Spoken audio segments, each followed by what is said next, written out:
کہ یا تسی عالم دین ہو، سنو توجہ نہ سرکار کا فرمان.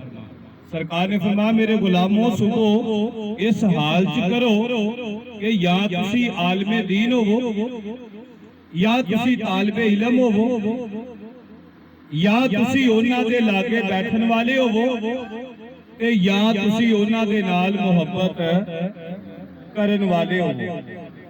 سرکار نے فرمایا میرے غلاموں یہ چار بنن دی کوشش کرو، یعنی یا کسی عالم دین ہو، یا طالب علم ہو، یا انہاں دے لاگے بہن والے ہو، یا انہاں دے نال محبت کرن والے ہو. سرکار نے فرمایا چار بنن دی کوشش کرو، پنجواں بنن دی کوشش نہ کریا جے نہیں تے ہلاک ہو جاؤ.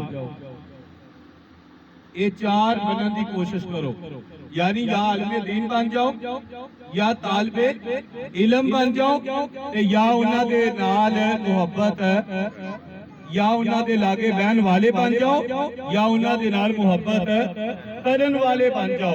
یہ چار بنو، پنجواں بنن دی کوشش نہ کریا جے نہیں تے ہلاک ہو جاؤ گے.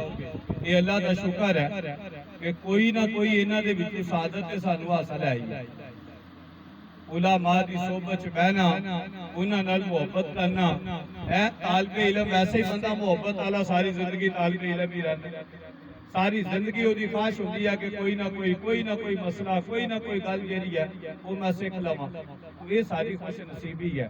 اللہ تعالیٰ سانو سب نو اپنے حبیب دی محبت عطا فرمائے.